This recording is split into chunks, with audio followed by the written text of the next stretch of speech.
I don't think that it is my job to teach my children. I think my children are here to teach me. They are my greatest teachers. They teach me compassion, kindness, love. They teach me patience. There's so many valuable lessons. Every single time you are experiencing change, you're experiencing something you've never experienced before. Something unexpected is happening. That's the miracle. 32 years old, starting my company and being so angry and so upset forced me to go inward. That journey of going inward for those years gave me what I teach today. All of the empowered methodologies came from my most painful experience of my life. And yet that pain birthed thousands and thousands and thousands of people to live abundant, free, joyful lives. My kids broke something of mine, very expensive once, and they said, "Dad, safe space," and we held our breath. Welcome back to Flipping the Lid. You know what we do here by now, but this is a first time double episode. We're going back to back with Rudi Riekstins, who brought the fire last time. If you did not get to listen to the last episode, go back and listen to it right now, because I promise you it will absolutely be worth your time. We not only covered his early story, all the labeling from him being stupid at 6 to him becoming a millionaire by 26, but then we realized all the programming that was breaking down. We discussed masculine and feminine energy. We discussed a lot. But here's the reality. We just started scratching the surface. And over the last 20 years, he evolved significantly to what it looks like to lead with presence inside his home, his business, and now how he's guiding others through the empowered life. And so in today's part 2 episode, we are just picking up exactly where we left off, but we're going to go deeper. We're going to continue in congruence, creativity, and leadership. And I promise you, this is going to be worth every minute of your time. Rudi, bro, I'm so happy you're back today. I am grateful and honored to have a back-to-back and just love your show and excited to go even deeper with you, brother. You're incredible at what you do. Thank you, my friend. I really, really appreciate everything that you do in this world, and I always appreciate the presence that you bring. Now, I'm not going to have you reintroduce yourself, because though we do often ask the same typical questions on every episode, since this is the first 2-part episode, if people really want to understand the backdrop, they have to listen to the first one, because it'll be worth their time and it'll lay the foundation for this. But we covered a ton in part 1, right?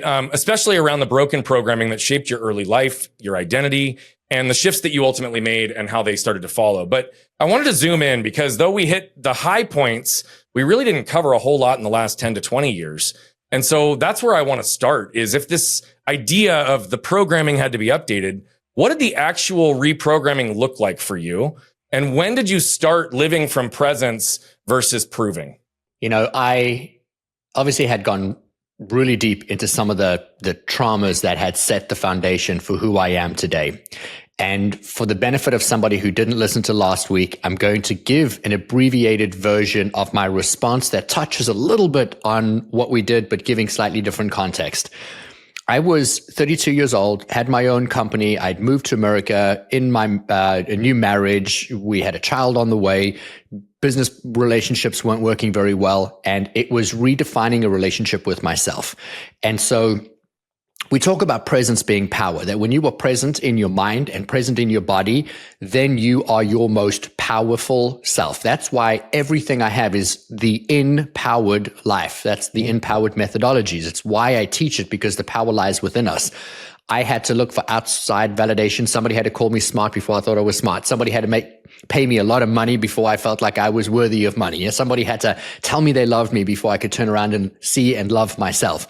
And so the reprogramming really started only when I was able to disassociate from all of the past feelings and experiences of what I'd had.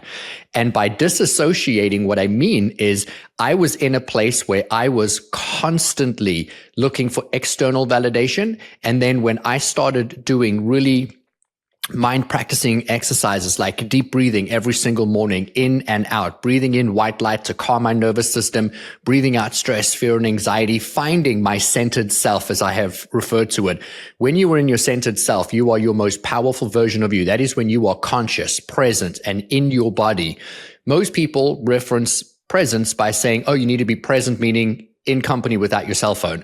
I mean in company with you, in company where you are spending time with your thoughts and your feelings.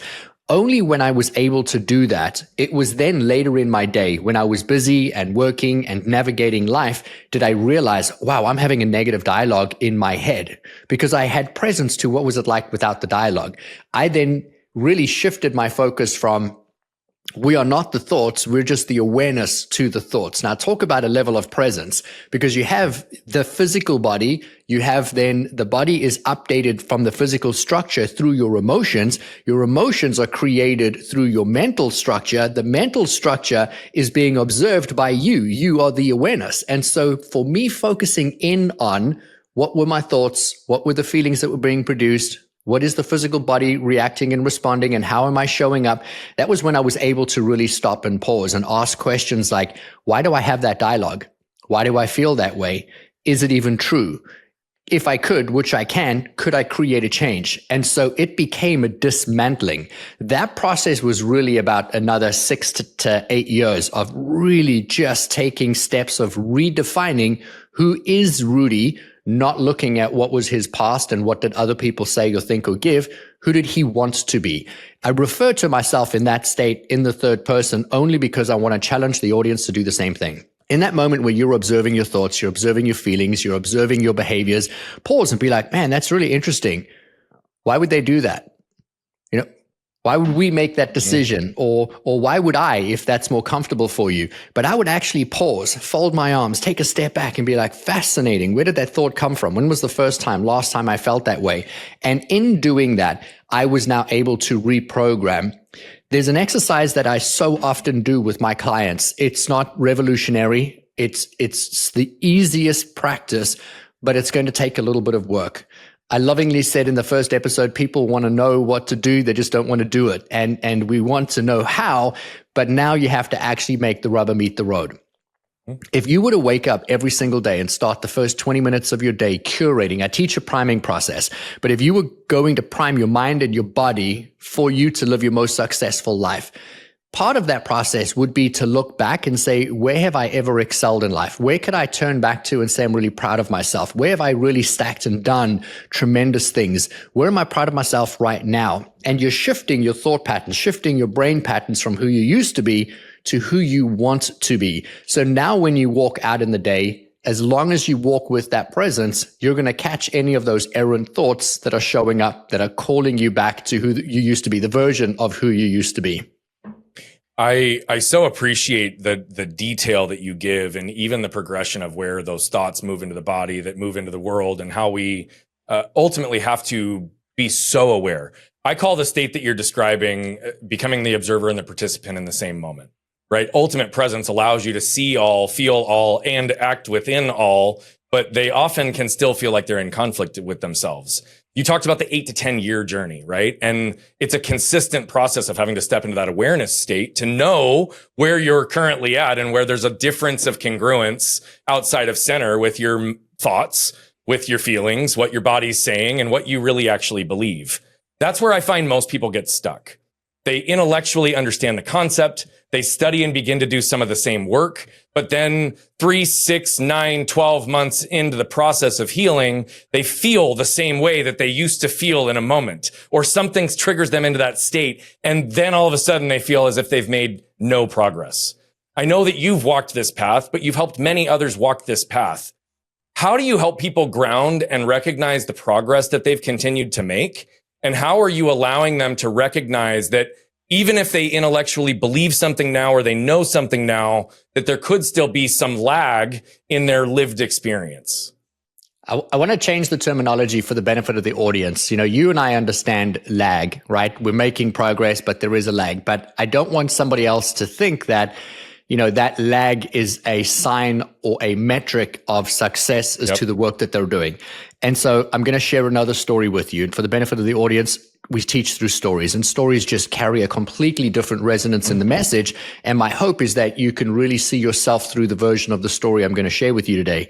I have been speaking on stages now for more years than I can count. I have spoken in front of thousands of people, and I've created tremendous impact. And so there should be a lot of evidence in my life that when I step out onto a stage, who am I? How do I show up? What is the impact I create? I receive letters or notes or direct messages from people saying, oh my gosh, thank you. So I'm speaking into the evidence of that when I do a specific function, that I'm met with a specific outcome. And I've seen so many of them that I should automatically have a default pattern that says, Rudi, you're a effing rock star. You should get on every stage, every opportunity. This is who you are. This is what you've meant to do with your life. But I'll never forget, 2 years ago, I get a phone call and somebody says to me, hey, brother, I want you to speak at an event I'm putting together. And I say to the guy, like, hell, man, I loved speaking with you at the other event that we were at. It's where we had met. And he goes, yeah, this is going to be my event. And then he starts telling me, Erwin McManus is going to be one of the keynote speakers. Brendon Burchard's going to be one of the keynote speakers. Gary Brecker is going to be one of the keynote speakers. And then you. And I had this thought of like, holy crap, like, who am I to be on stage next to Brendon Burchard and Erwin McManus? And I had this insecurity of like, I actually started saying in my head, like, oh, I can't do that. I'm not at that level yet. That was the thought that ran through my mind. The second thought that went through my mind was, who the hell is going to listen to you, Rudi? Like in that room, who's going to listen to you? And this is what I want your audience to know. I have been doing this work now, as I said, for over 20 years. I'm at a high level of proficiency in the work that I teach, and I'm still the student of the work. And we're always forever going to be a student of the work. That lag is ever present. It's never going to go away. The difference is, how long do you react or respond to that initial thought? Bingo. So I want to explain it to you slightly differently, because there's going to be somebody that's listening to this episode and they're like, I just need to understand that process a little bit better. Your brain is a remembrance of the past. Everything that is stored in your brain is actually based on a record of who you used to be. And so when your brain produces a thought and the thought then is final and the emotion is dumped into the body and the emotion tells the body how to react and respond to the intellectual information, the majority of those thoughts are filtered through all of the memories of the past. And so when somebody calls you and says, hey, would you like to speak on stage with Brendon and Gary and Erwin? And you're like, hell no, like, what am I going to say? You are not actually responding in the present moment. Your brain is not looking at the evidence of who you are, of what you've done, of the impact you've created today.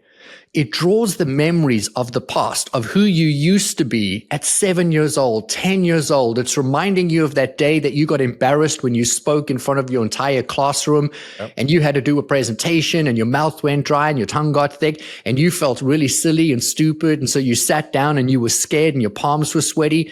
Well, your brain's gone back to that memory. It's pulled that memory and saying, hey, speaking in front of a group of people, especially peers, especially people you respect, especially people you want to be friends with, oh, that could hurt your feelings. And so it dumps the chemical of not feeling worthy, not feeling good enough. And it produces that cyclical thought pattern of who's going to listen to you. So here's what I did on the same call with this guy. Within, I want to say 12 to 15 seconds of him saying, do you want to? My brain saying, Rudi, run, run, run. This isn't safe. I asked the question, is it even true that they won't want to listen? Is it true that I won't add value? And then my next thought was, no, every time I speak, there's value. And I'm not Erwin, and I'm definitely not Brendon, and I am going to create profound impact in that room. And my answer to him 15 seconds later was, heck yeah, I hope I'm mainlining. Like, dude, I need good time and space because I'm coming to bring the fire. And it was such a beautiful experience. I loved it and absolutely created impact in the room because I didn't bring that lag with me into every decision thereafter. The benefit of this question is not how do we shift out of it, it's how do we have awareness to it so we don't make decisions from that vantage point. And I love the question so much. So to recap for the benefit of the audience, if you catch yourself in a narrative or a thought that's not serving the version of who you want to become, you're not feeling good enough, you're not feeling worthy, you've done the work for 8 months, a year, 2 years, 8 years, and it still comes up, you have to have a new relationship with that. My wife loves to say, we don't do that anymore. She literally will snap her fingers and flap her hand and be like, we don't do that anymore, kind of like sassy. And I will be in my recording studio and she'll be downstairs in the house somewhere and I'll hear her, we don't do that. And the snap of the finger. And I'm like, what don't we do, babe? And she goes, sorry, talking to myself. And then later when I catch up with her, she says, oh, I had a thought about what if nobody buys my book? And then I'm like, oh, we don't do that anymore. And we don't do that anymore. And so I highly recommend you have a disruptor pattern where you stop yourself and say, you know what, I don't do that. And you insert the new thought or the new action. Yeah. So beautifully stated. And again, it doesn't even surprise me that even the nuances of how we teach, though the language might be slightly different, it's the exact same, because guess what? We're humans, right? And what I tell people all the time, what I really want to call attention to in the most simplistic sense of what you brought to this, is these will never go away.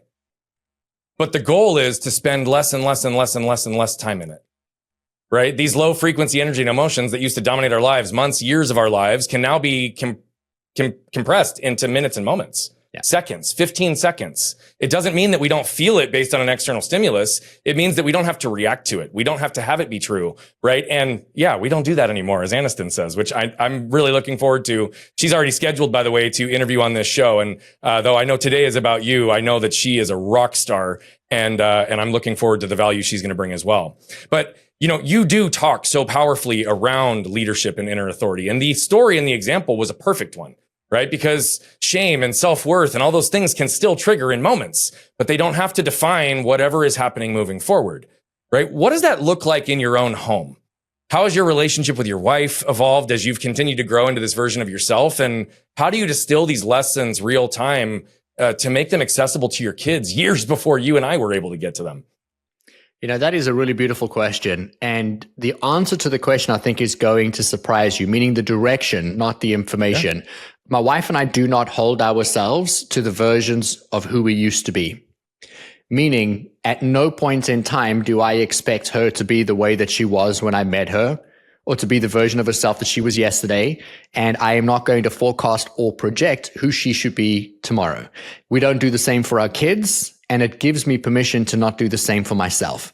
And so we have a standing question in our home. We have a number of them, and I'll happily share them with you. But one of those questions is, who do you want to be today? And how can I best serve you? Mm-hmm. So as an example, my son called me the other day. We have a saying in our home that's called safe space. It doesn't matter what you've done. If you utter the word safe space, we cannot get mad. We cannot get angry. We cannot react. We have to sit completely calm. My kids broke something of mine, very expensive once, and they said, "Dad, safe space." And we held our breath, and we were both sitting in the living room, Aniston and I, and we were like, "What is it?" And they were so nervous to tell us. And then they told us what they broke. And I was so mad inside, but I had to stay completely neutral because we made that rule, safe space. And then we said, okay, what did you learn? You know, don't ever do it again. I love that because it gives a parent pause. That wasn't the teaching I was going to share, but it does give you the pause. So my son comes to me literally last week and he says, "Dad, I need safe space." And I'm like, "Yeah, buddy, what's going on?" And now I'm expecting he's scratched my truck. He's done something crazy. And he says to me, "I think that you and Mom raised me to be scared." And I said, "Whoa." I said, what are you talking about, buddy?" And he goes, he's 11 years old for context. And he's like, "You know, my friend just got a brand new e-bike and it goes really fast. And I'm okay to ride the e-bike by myself with the helmet. But when I get on the back of this e-bike, I don't like the feeling of not being in control. I'm terrified and I'm so scared that he's going to crash and I can't do anything to stop it. And I think the way that you and Mom have raised me made me to be very scared of many things."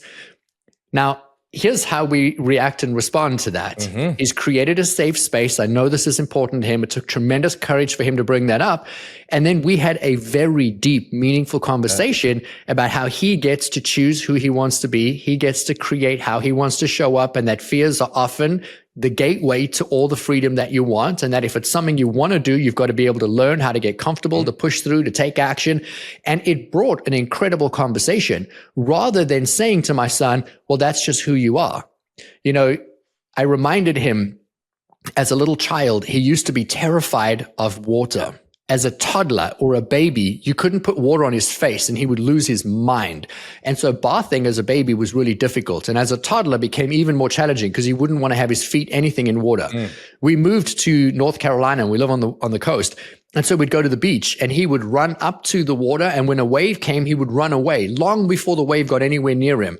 Today he surfs. Today he bodyboards. Yeah. Today he wakeboards. He's in water. He loves it. And I reminded him at one point in time, this is who you used to be.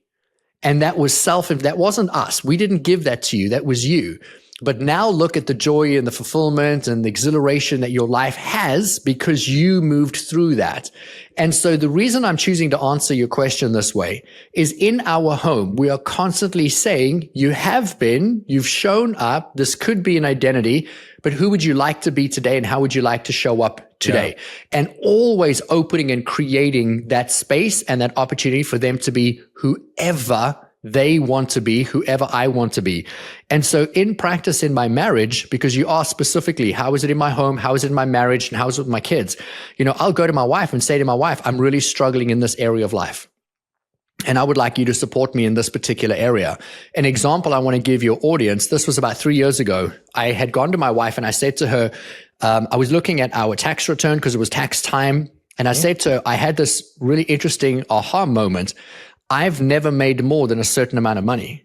And she goes, what do you mean? And I was like, well, if you look at this tax return, and if you look at all of the last 5 years, even though my clients have changed, companies I've worked with have changed, at one point in time, I was working in a company. One point in time, I owned a number of companies. My personal income was always the same, tax return wise, always the same. And I don't mean the same dollar to the cent, just within a few $10,000 or so. And so I said to her, it's really interesting. I only think that that's what I'm worth. And so she said to me, fascinating. How are we going to support you to change it? And I was like, well, let's do the inner work. Like, let's find out why I only think I'm worth that amount of money. And then her job was to call me out every time I said something that was not in alignment with Rudi makes more money. Meaning, if she would say to me, hey, let's go on vacation, let's go stay at a lake house. It's going to cost $5,000 for the lake house for the week. And then I would say, oh, do we have to stay at the lake house, for 2 weeks at 5,000? Could we do 1 week? And she says, are you abundant or are you not? And she would have to catch me. And I realized how often I was playing small. I realized when I would be buying something, what would be the emotion that I would feel present in that transaction. I've never looked at receipts or signing my credit card in so many years, but I would walk away with the thought of, oh, you know what? I need to cut back. Oh, that was too big of a purchase.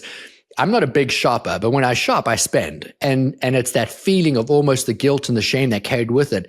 And it was being present all those moments to see who I am, to redefine how I show up. The beautiful part of this was I literally tripled my income that year and we did nothing different. Absolutely nothing different. I mean, externally, I didn't market, promote. I did nothing different. I just allowed more to come in because we created a space to redefine who am I today, not who was I yesterday. Not a surprise. Another epic couple of answers integrated all into one, right? And I want to pause and slow down just to, again, make sure that the audience really can capture some of these pieces. By the way, I love the safe space exercise. We have a similar rule in our house. And I've got to tell you that sometimes, like you said, to actually not respond or react in a big way in a moment, especially when we've been delivered some bombs, is hard, right? You also were in some ways with your son recently, the example that you gave, if you were not centered and clear in yourself, you could have received a statement as blame, which could have caused you as a parent to be defensive and then gaslight your kid, right? And then all the way down to the nuance of talking about the financial component of your own worth and your own value and the willingness for you to lead and open yourself to vulnerability with your partner that you've established so much trust with. I'm highlighting all these different components because they were subtly nuanced within the story. But what I want people to understand is that this is absolutely possible. At the end of the day, if I really boil down a lot of what you just said and how this shows up in your relationships, though, it's about removing the expectations, i.e. limits that you've been placing on other people based on who they once were or what you believe you want from them or vice versa for yourself. And that I find to be one of the more challenging places for people to move. And so you gave some great stories. You showed us how it showed up. What I'm curious about is how do you coach somebody, teach somebody to arrive in a place where they're able to ask the question, both of themselves and others, who do you want to be today? Complete removal of expectations, right? But complete openness and empowerment at the same time. How do you get somebody to that place? Because it takes a lot of the inner work through your 10, 20 years of story that we've unpacked so far to be able to do that with poise and no reaction. Everything in the known universe is in a constant state of growing. And when something is not growing, scientifically speaking, it's actually dying.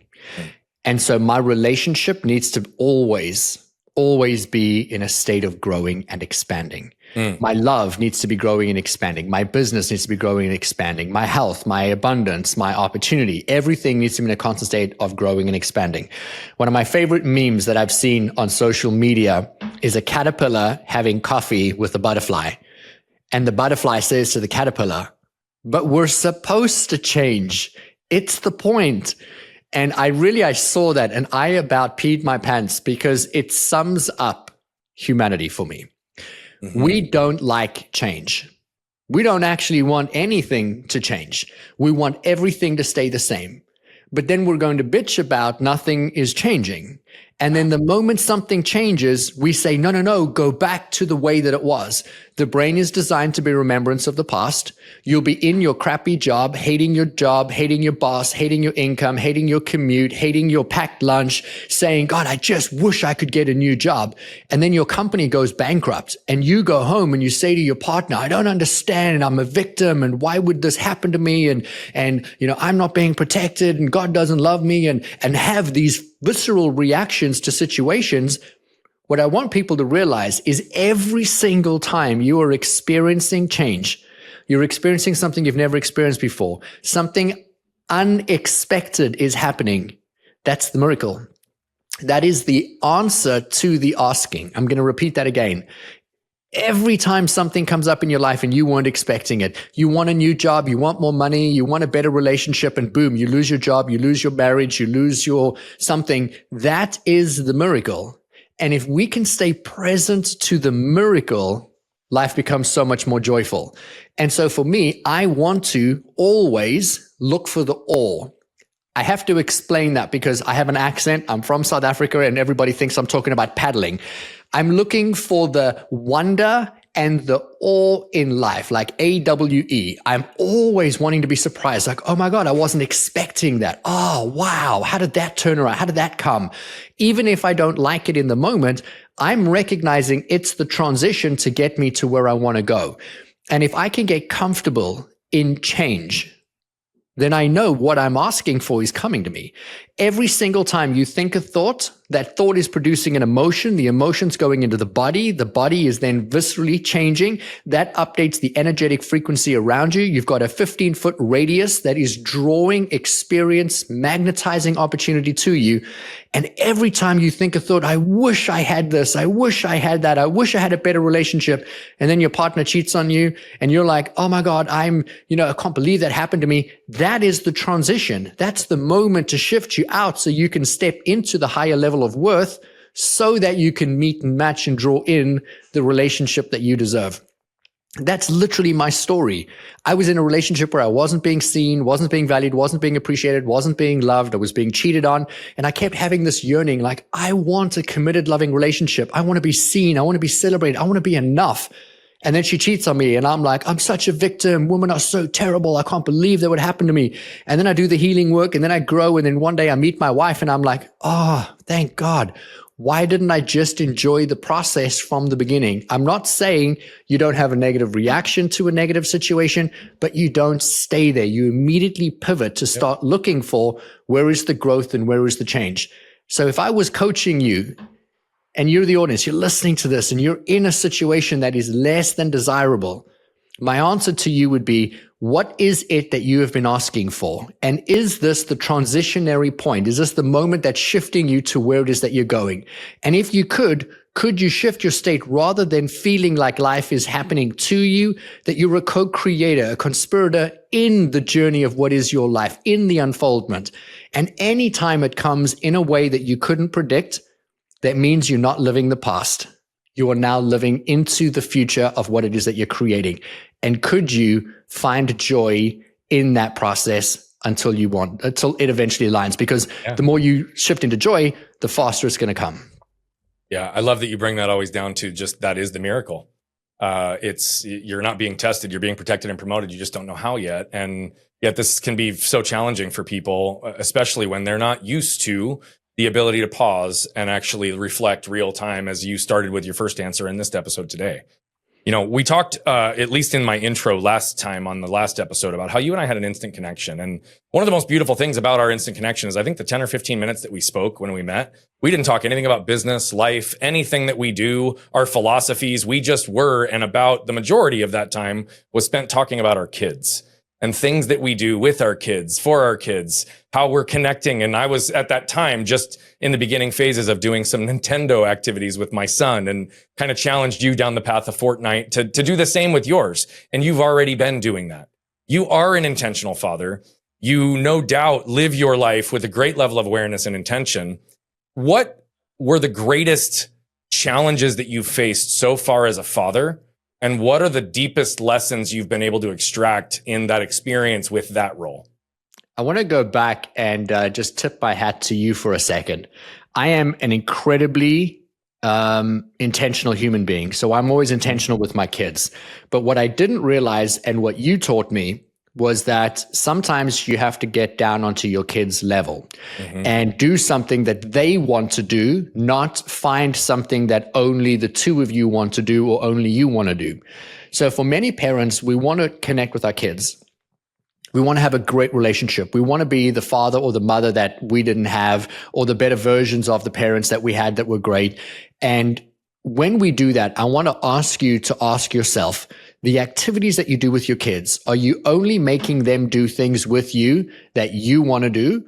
Or are you only doing things that you equally want to do? Because that's what I was doing. I was doing those too. I would have them join me. I'd say, hey, I'm going to jump in the pool. You want to swim with me? And they'd be like, no, not really. I'd be like, come on, it'll be fun. And then I make them do what I want to do. Or I would say, what do you want to do? And then we would go play tennis. So my son and I will go to a tennis court. We will go and, hit balls for an hour. It won't be competitive, but it'll be a lot of fun. He wants to do it. I want to do it. But what I had never done until meeting you in the back of a conference room, and we had an incredible conversation, was do something that only my son wanted to do, or only my daughter wanted to do.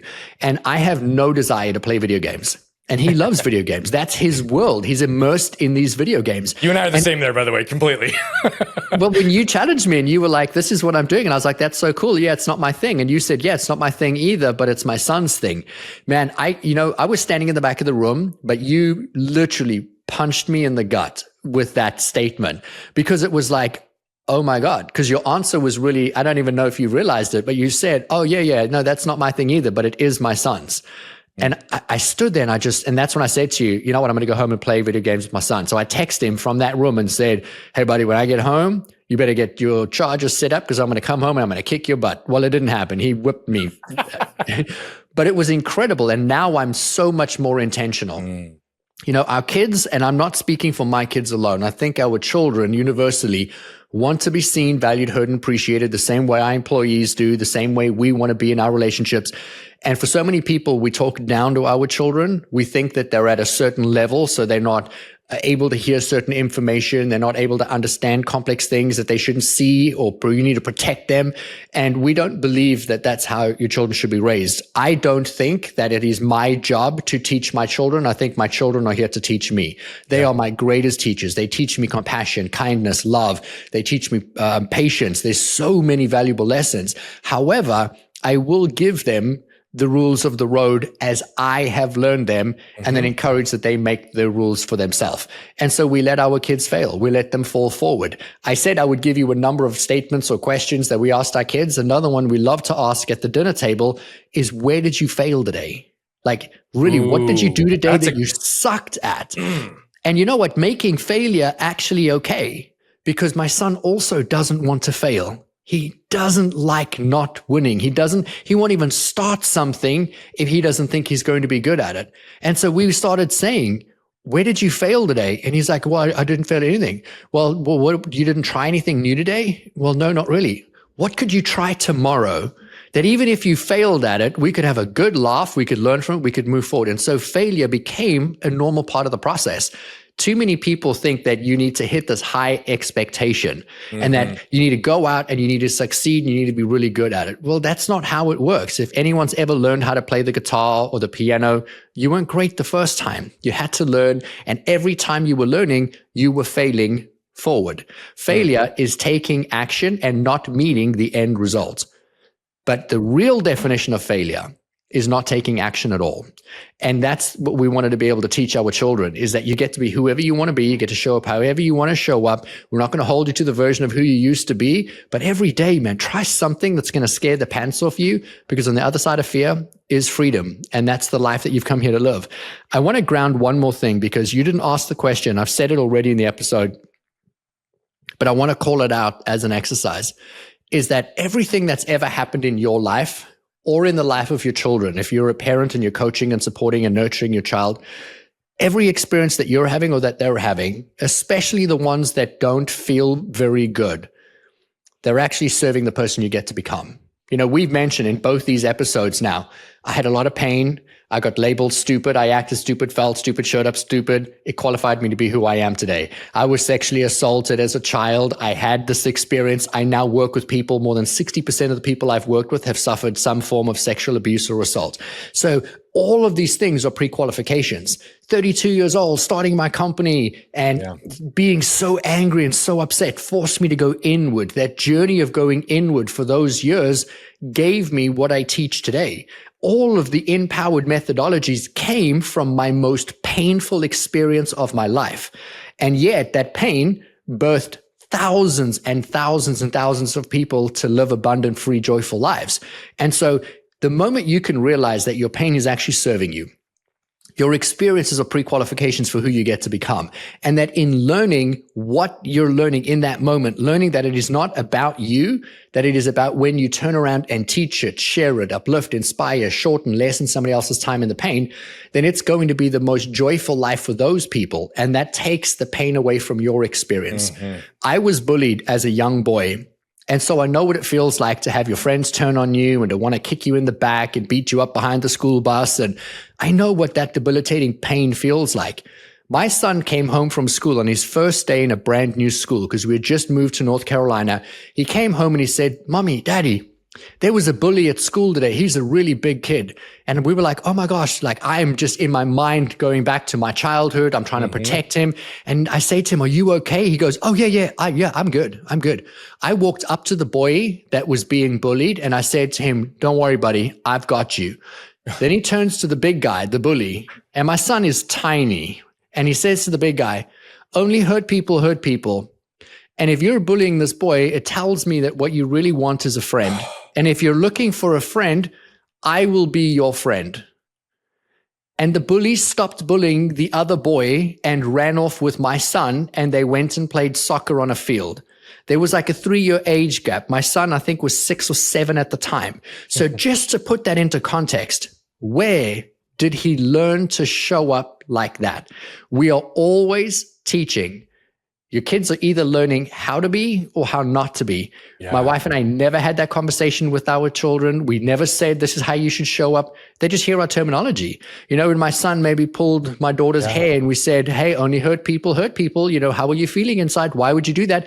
All of those moments is what showed up on that 100%. School field that day. And that's what I want people to hear when they are listening to this. How can you be a better parent? Be a better you. Be present in your mind, be present in your body, be present in your behaviors, show up differently. If you react a certain way every time and you get mad when something goes wrong or your kids do something wrong, could you breathe? Could you pause? Could you say, "Can I pick a different path?" And if you do that compounded, you're not only going to change your life, but you're going to change the life of every single person around you. Yeah. Brother, man, that's a really proud moment for you as a father, and says a whole lot about how the two of you are raising your kids. And the reflection I see in my own life in you and your family is astonishing. I have multiple stories of my children doing similar type things that we did not prompt, we did not initiate, and yet I'm still every single day trying to be better as a father. I want to thank you, because your response there actually gave me a gift. Failure is not something that's celebrated enough in my house. And though we are not critical of failure and we talk around it, the active question of focusing on where did you fail today, or where did you perceive you failed today, is powerful. And I want to call attention, and I want to just bring myself into congruence for a second. Again, this is about you, but you gave me a gift, so I want to reflect what that back is. My son and I are very similar. And for years, I've been very aware that anything I say, I need to be very careful because he cares so much about my opinion that any nuance in how I say stuff can make him feel good or bad about the outcome or success or failure. And all the way down to the point that I don't even realize it's happening sometimes, right? It's not like I'm being critical or judgmental. I could be encouraging him in something he wants to get better at. But if the timing isn't right, the place isn't right, or I haven't opened him up for permission, it can be received as criticism that I then have to create repair from, right? Rarely am I ever in a place where I am critical and coming down on my kids. I'm very, very good. But just this last week, my son said to me, Dad, I feel like sometimes all you focus on are the things that I do. Now, he didn't give me a safe space moment, but that I knew the cue was I'm already in it, right? My pause in that moment was to ask him questions, better understand. My instinct is to defend, right? Like, no, dude, like I don't criticize you, but that doesn't matter what I think. That's his perception. That's his reality, regardless of what my actions have said. It led to a really productive conversation, and it led to clarity and him actually also coming full circle that was not really his belief system, but there are moments when he's overwhelmed or his anxiety takes over that sometimes I may even do say something that could be wrong. So I'm not trying to thwart myself of any responsibility or ownership here. I'm saying this is a journey that for at least 6 years I've been walking. And I still feel when I hear a comment like that, like I'm failing as a father, right? And then I have to remind myself, the fact that my kid can say that to me is proof that I'm not failing as a father. The fact that he can tell me that and we can have a productive conversation is proof that I'm not failing as a father. It's that I do make mistakes and I am human. And by the way, that's something I want to teach my kids as well. It's not about being perfect. It's about what do you do when you find yourself imperfect or where your actions unintentionally create that damage on others. Mm-hmm. But I want to start actively asking that question of my kids every day now to highlight instead just the good and the growth moments.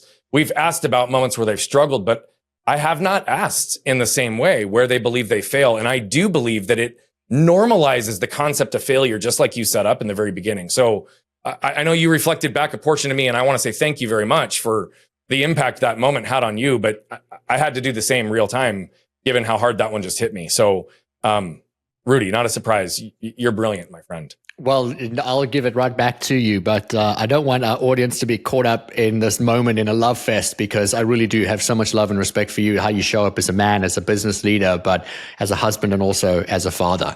All of that is just absolutely incredible. For the benefit of the audience that just heard everything that you had to say, something that I was taught, it was actually a guest on my podcast years ago said this, and I don't remember who specifically the speaker was, but I'll never forget the lesson in it. And he had just made it as like a by conversation. I don't even think we were recording at the time when he said it. But the answer to his son, when his son came to him with something he had done wrong, meaning the son had accused him of something like, you're always criticizing, or you always this, you're always that. He turned and he said to his son, hey, I'm really sorry. This is the first time I've ever been a father to an 11-year-old. And I love that. And I've been using that ever since, because, when you're trying to parent a child and your child's, not understanding, or you've done something, you've said something wrong, and immediately in that moment, you come off the pedestal that they've already given you. And you just say, hey, buddy, I have to have an honest conversation with you. I've never been a father to a 10-year-old girl and an 11-year-old boy. I'm really good at being a father to a 10-year-old boy, but you're 11 now. And how I treat you now is different. What you need is different. And so I'm sorry, I'm learning, but I'm proud of you and reinforcing, hey, what you just did is awesome, because now I get to change. And so it creates that initial organic, natural moment. And so beautiful gift that you shared. I hope that, the audience really takes away that lesson. And what if we could take that and not just have that reserved for our children, but for everybody in our environment? Bring it into our companies, bring it into our friend groups, our parents, everyone, because we all just want to be able to be spoken to like that. I couldn't agree with you more. And I think that those are some of the more clarifying moments, is when I've been able to tell my kids, I don't know the answer. This is the first time I've been a dad. It's the first time I've like all of that. It is so normalizing. And you're right. It's so simple, but that's what stepping into truth looks like as well. It's not needing to justify, protect, or defend anything, but it's like, here's where it is. I'm sorry. That was never my intent. How do we work through this? on our last episode, one of the things that you said is that you had mentioned earlier that cruise ships, right, were kind of like a microcosm for what's possible in the world. You see people from all over the world. You also see peace, harmony, unity, right? And as you look at family, your clients, your audience, when you look at the world in a broader capacity, where do you see that same potential for unity starting to emerge right now in today's world? I think that an environment like a cruise ship where you have 70 plus nationalities, where everybody's living in very close proximity to each other, is kind of like a pressure cooker, because literally the cruise ship is made out of metal and everybody's jammed in, and you could have 1,700 crew members on a cruise ship at any given time, 5,000 guests. In an almost 10-year period of being in the cruise industry. I didn't work on cruise ships for 10 years, but I did run a media agency that was associated with cruising. But in my 10 years, I only ever saw one crew member fist fight. One in all the years that I had been in the industry. 5 years working on a ship, and then 5 years supporting people from the cruise industry and traveling on ships. The reason I say that is, in the cruise industry, if you are working, and regardless of whether you start a fight or whether you are in a fight, you get terminated and you're never welcome back. So it's a pretty severe punishment. And because of that consequence, if you've got a disagreement with somebody, you cannot walk up to them and just push them and throw out outlandish statements or comments. You can't just punch the person, because you both get fired. Whether you are right or whether you're wrong, whether the person stole from you or cheated on your girlfriend or boyfriend or whatever the story, you just have to amicably be able to have a conversation. And when you're in an environment where you need your job, this is your career, you cannot just quit, because no cruise industry will take you if you were fired for fighting. And so it's just automatically known. And it creates that, again, safe space. So now this is about having hard conversations. In my 5 years of working in and around the cruise industry, meaning on a ship, I had to have some really hard conversations with a number of people, because we're all human beings, we all have life and we all have experiences. But not once did the thought of fighting ever enter my mind. But when we're out and in the world, like you said, we have to protect and we have to defend and we have to stand up for our rights and our beliefs and who we are. And automatically that becomes an option. It's like whether you're a gun household or a not gun household. If you don't own a gun and all of a sudden something escalates, you don't think about a gun. You don't have one. It's not an option. But if you have one, that is automatically an option. If an intruder comes to your house, you have an option. If you have a disagreement with somebody, you have an option. If you want to prove a point, you have an option. And the moment you have something as an option, it enters into your arsenal of how you can choose to react and respond. I say this because my family and we have omitted words out of our vocabulary like hate. Because hate is the opposite of love, and God is love. And if you use the word hate, you're omitting God from whatever it is that you're hating. So we use words like dislike or dislike immensely, but we don't say hate. So we've removed hatred from our home, from our vocabulary. So it's like not having the gun in the house. We remove the potential of having a fight. We remove the potential of having aggression, so that it no longer becomes something that we can fall back or reflect into or flex into. And so when I see humanity and we're coming up against division, we're coming up against my belief, your belief, I'm right, you're wrong, I'm right, and we have this back and forth, I think it is only going to get exponentially worse.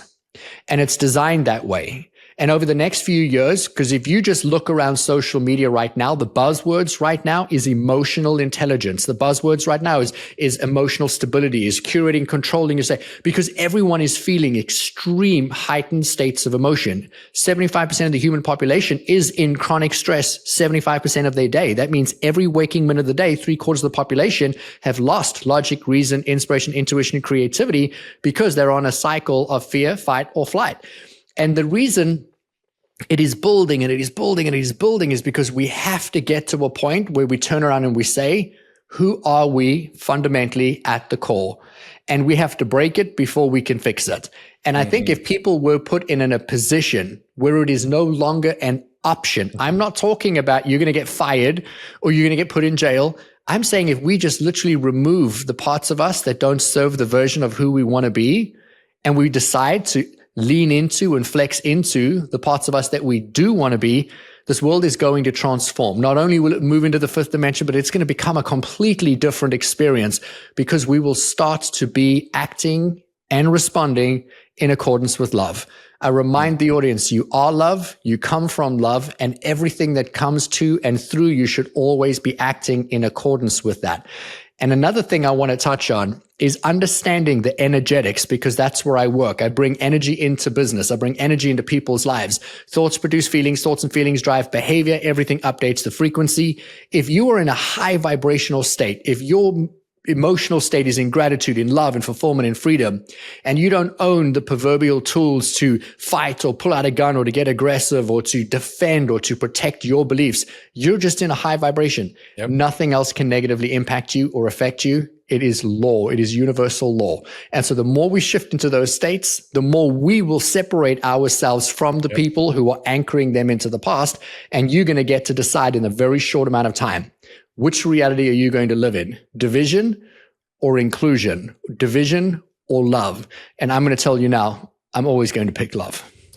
Every single time. In fact, one of the things that I have said, we put it on our last retreat shirts. I think I've shared with you that I've got love, surrender, breathe tattooed on my left arm.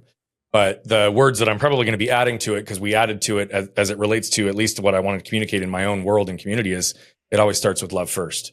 So it's love first, then trust, surrender, breathe. Because if we can put ourselves into that state, right, that frequency state, not only do we attract, we connect, we deepen, all of it is real. Everybody who has had the privilege of listening to you on this show, both this episode and the last, has been given a privilege. You are truly giving us mastery classes as it relates to the most simple and fundamental, but most impactful ways of living in our lives. And you've given us tangible tools, you've given us examples, and you've given us a story that allow us to kind of see ourselves in you and in your stories, which is how we can reflect it back to ourselves. I want to bring this home, and I want to bring this home to the words that are behind you, the Empowered Life. Right? You've got a podcast, you've got a community, you've got everything is now in this empowered life. You gave some description and understanding as to what and why it's empowered, and it's about the inner and the power that exists when we're in that state and in that center. What are you most excited about with this community, with this movement, with this podcast and messaging that you've been able to get clear on now? And how is it different from anything else you've ever built or offered in the past? Oh, that is such a great question. Everything I ever built in the past was about me. And this is about humanity. You know, I've always known that I was born to serve and that I came here to create impact. It's all I've ever wanted to do, was to leave the world better than I found it. But every time I created something or I did something, I was still externally looking for validation. Am I getting likes? Am I getting shares? Are people saying it's good? Am I getting letters saying, thank you, you've changed my life? Well, the moment you're looking for those things, you're no longer doing it for them. You're doing it for you. Mm-hmm. And you're not internally operating. You're still externally looking for validation. And the Empowered Life, and why it's named as the Empowered Life, is I believe that we all get to decide what kind of life do we want to live. And I believe that everything that we ever want to have, be, do, and achieve resides within us. It was given to us perfectly, beautifully, and divinely to be the person that we've come here to be. No one can be who we have come here to be. We just have to remember who we are. Not become someone else, not copy someone else, not emulate someone else. Just have a mirror lifted to us to remind us of the divinity that already is us, the worthiness that is us, so we can show up as the most beautiful, empowered versions of ourselves. Every single day I wake up and I have a incantation, if you will, a mantra that I say, where I release all of who I am for the greatest good of the highest and greatest potential of everybody else that I come into contact with. May I be used as a vessel for service and transformation. May my voice, may my messaging, may my stories, may my impact be about everyone and not about me. And I literally consciously choose every day to remove myself from what I'm creating. Should I make a living successfully from what I'm doing, it is a byproduct of the work, but it is never the reason I'm getting into the work in itself. And so I love the question, because the Empowered Life truly is a global movement that is reminding people that the 4 cornerstones is to have power, abundance, freedom, and joy. And power isn't dominion over somebody. It's reminding yourself of the internal power you already have to be and to have and to do, and that's your life force. And that we can live with money and joy and fulfillment and freedom, but that we get to do this while in a state of just feeling absolute love and bliss. And so, I think that if you are wanting to start something and you're hearing these words, the question you should ask yourself is, who are you doing it for? And if you could make it about somebody outside of you, I promise you, you're not only going to be more successful, but it's going to feel so much better, because the greatest levels of joy, fulfillment, and freedom, and my life has proven this to me, only come when you give selflessly of yourself every day in every single way. Yeah. Dude, you always bring it. You always bring it with heart. You always bring it with love. And you always bring the words that make it seem magical and accessible all at the same time. But that's what it's about. And I genuinely appreciate you with your presence, with your knowledge, with your wisdom, and everything over this 2-part episode. For everybody who's listening, we're going to have all of the places you can find Rudi within his world, his podcast, other components. I'm not even going to ask him to share it on this one because I know he won't. So I'm going to just proactively share it within the show notes. And I promise you that what he just talked about in terms of being able to create impact everywhere he goes, it's all rooted back to a simple lesson with his mom that always was just about, is this room better than when you entered it? And if we can all choose to live that way in every single moment, the simplicity of it really does have a ripple effect, because I know that my life is better. I know that this show is better. I know that your lives are better because I had the chance for Rudi to apply the lesson that his mom taught him when he was only 6 years old. Rudi, thank you so much for being here with us again today, my friend. I'm so grateful for who you are in this world. I'm so grateful for you. I'm grateful for the sucker punch in the gut in the back of a conference room to change how I'm showing up in my life. I have one final ask of this podcast, and that is to your audience. You have listened to this man pour his heart and soul out and into you every single week. He is very meticulous with every question, with every guest, and always it is grounded in how do we serve the audience, not how do we serve Brian, how do we serve the speaker. It's always about the audience. And I'm going to ask you to do something for Brian, because he puts this on at considerable cost. It takes a tremendous amount of time, tremendous amount of money. And I want you to go right now and hit 5 stars, smash 5 stars and rate and review Flipping the Lid. Because this is how we spread our message as podcasters. The more somebody rates, the more somebody reviews, the more the algorithm supports people in hearing the message. And you're here listening to this because you're listening to him. You come back every single week for Brian. So do something for Brian, because he's never asking, he's only giving. And you can give something that is so easy, so simple as hitting 5 stars, 1, 2, 3, 4, 5, smashing it and typing in a few words of how he has impacted you. And it'll make the world a difference to him and to his show and to reach more people. And as you contemplate whether you're going to listen to me or not, and whether you're going to do it or not, I want to challenge you that what if you did?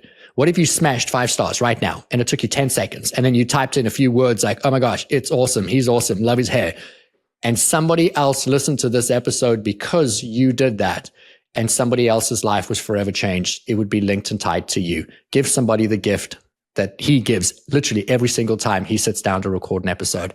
Brian, love you, brother. Appreciate you. And I look forward to continuing to collaborate with you, my man.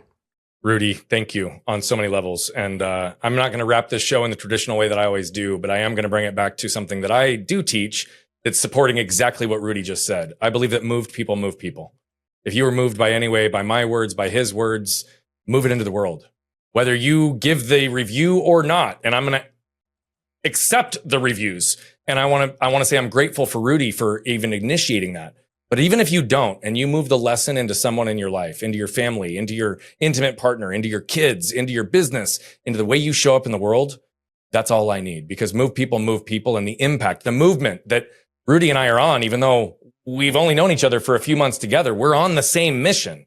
You help us get there faster, and you help us live with the unity and connection, joy, freedom, and fulfillment that we're all capable of. But it requires you to go inward. What you can probably tell by now is that I love telling these stories, but what I love even more is the impact that's coming from them.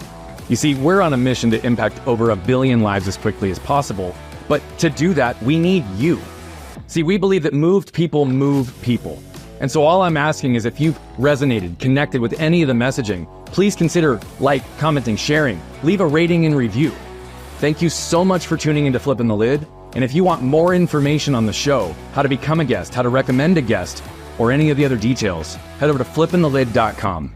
We'll see you there.